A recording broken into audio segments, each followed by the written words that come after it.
আমার রামায়ণ মহাভারত কোরআন বাইবেল শেষ হয়ে যাবে, তা আমার কাহিনী পুরোবে না। ছি ছি ছি ছি ছি বিজেপির মধ্যে আপনার মধ্যে পার্থক্যটা কোথায়? আপনি জনগণের সামনে বলে বেড়াচ্ছেন আপনি বিজেপিকে তাড়াবার জন্য আপনি ব্যবস্থা নিচ্ছেন।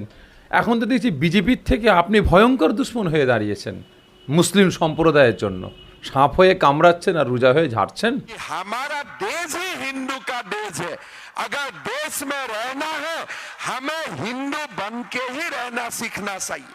আপনাদেরকে দেশ থেকে রাজ্য থেকে তাড়াতে কিন্তু আমরা বাধ্য হব। দেশ তৈরি করেছে হিন্দুরা, এখানে থাকতে হলে হিন্দু হয়ে থাকতে হবে। আজকে সেম বক্তব্য শুনছি আমার রাজ্যের মুখ্যমন্ত্রীর মুখে। ছি ছি ছি ছি ছি ছি ছি। আচ্ছা, আপনাদের কি মাথা কাজ করে না? ইলেকশন আসলে, ভোট আসলেই কি আপনারা আপনারা পাগল হয়ে যান? আপনাদের মাথার কি ব্রেন শর্ট হয়ে যায়? আপনারা যা ইচ্ছা তাই শুরু করে দেন। কেন্দ্র থেকে নিয়ে, বিজেপি সরকার থেকে নিয়ে, আজকে আমার রাজ্যে যতগুলো দল আছে আমরা প্রত্যেকটা দলের নেতা কর্মীদের বক্তব্য শুনছি। পাগলের মতো আপনারা যে যা পাচ্ছেন ইচ্ছা বলে যাচ্ছেন। আর বিশেষ করে আপনারা প্রত্যেকে বিজেপি থেকে শুরু করে নিয়ে, তৃণমূল থেকে শুরু করে সিপিএম, কংগ্রেস, আইএসএফ, প্রত্যেকটা দল দেখছি, মিম থেকে শুরু করে আম আদমি থেকে শুরু করে যতগুলো আমার দেশে আমার রাজ্যে দল আছে, প্রত্যেকটা দলই কিন্তু আপনারা মুসলিম সম্প্রদায়কে টার্গেট করে আপনারা ভোটের ময়দানে নামছেন, প্রচারে নামছেন, মিছিলে নামছেন, মিটিংয়ে নামছেন। কেন? আজকে মুসলিম সমাজ আপনাদের কী বাঁশ দিয়েছে? কেন্দ্রে বিজেপি সরকার বাবরি মসজিদকে শহীদ করে রাম মন্দির তৈরি করলো, তাকে ইস্যু করে প্রচার চলছে।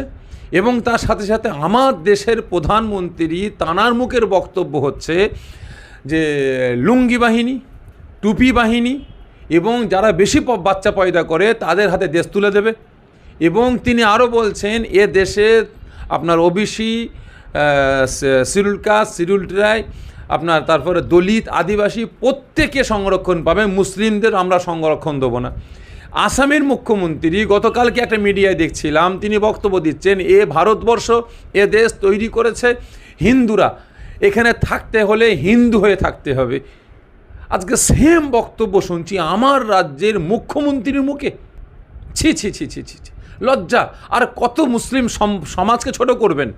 আজকে মুসলিম সমাজটাকে হাতিয়ার বানিয়ে, মুসলিম সম্প্রদায়কে খেলনা ভেবে, লাঠিয়াল বাহিনী হিসাবে ইউজ করে আজকে হলো না। আপনি ডাইরেক্ট আমাদের ধর্মগ্রহণ তো, আমাদের ইমান, আমাদের ইবাদত, আমাদের বান্দেগি, আজকে আমার যিনি কুল কায়নাত সৃষ্টি করেছেন সেই আমার স্রষ্টার, আমার আল্লাহ পাকের পবিত্র বাণী আজকে আপনার কাছে শেষ হয়ে যাবে। আপনি আজকে বক্তব্য দিলেন কিভাবে? আপনার ধর্মের গ্রন্থগুলোকে আপনি ছোট করলেন। আজকে আমরা মুসলমান, আমাদের ধর্মগ্রন্থকে ছোট করলেন। আজকে গীতা, বাইবেলকে আপনি ছোট করলেন, খ্রিস্টান ধর্মকে ছোট করলেন। আজকে সব শেষ হয়ে যাবে, আপনার ইতিহাস শেষ হবে না, আপনার উন্নয়ন শেষ হবে না। আপনি কি বলতে চাইছেন? বিজেপির মধ্যে আপনার মধ্যে পার্থক্যটা কোথায়? আপনি জনগণের সামনে বলে বেড়াচ্ছেন আপনি বিজেপিকে তাড়াবার জন্য আপনি ব্যবস্থা নিচ্ছেন। এখন তো দেখছি বিজেপির থেকে আপনি ভয়ঙ্কর দুশ্মন হয়ে দাঁড়িয়েছেন মুসলিম সম্প্রদায়ের জন্য। সাপ হয়ে কামড়াচ্ছেন আর রোজা হয়ে ঝাড়ছেন। অবিলম্বে আমি আমার রাজ্যের মুখ্যমন্ত্রীর কাছে অনুরোধ করব, তার সাথে সাথে আমার দেশের আসামের মুখ্যমন্ত্রীর কাছে অনুরোধ করব, অবিলম্বে আপনারা যে কথাটা বলেছেন উইথড্র করুন। এবং আমার রাজ্যের প্রধানমন্ত্রী যিনি আজকে মুসলিম সম্প্রদায়কে বললেন যে বাচ্চা পয়দা করে যারা বেশি তাদেরকে দেশ তুলে দেবে, মুসলিম সমাজকে সংরক্ষণ দেওয়া হবে না, অবিলম্বে আমার দেশের প্রধানমন্ত্রীকে অনুরোধ করব এই সমস্ত কথা বলে হিন্দু ভাইদের, মুসলমান ভাইদের মধ্যে আপনি জীবনে আপনারা বিভেদ সৃষ্টি করতে পারবেন না। অবিলম্বে এই সমস্ত কথাগুলো আপনারা বলা বন্ধ করুন। আর না হলে আমরা আগামী দিন হিন্দু মুসলমান প্রত্যেকে যেভাবে দেশকে আমরা রক্ষা করেছি, এ দেশ থেকে আমরা ব্রিটিশকে তাড়িয়েছি, হিন্দু মুসলমান প্রত্যেকটা ধর্মের মানুষ কাঁধে কাঁধ, হাতে হাত মিলিয়ে, ঠিক তদ্রূপ আপনাদেরকে দেশ থেকে রাজ্য থেকে তাড়াতে কিন্তু আমরা বাধ্য হব। বৃহত্তর আন্দোলন শুরু করব। আর না হলে আপনাদের বিরুদ্ধে আমরা আইনি পদক্ষেপ আমরা গ্রহণ করব।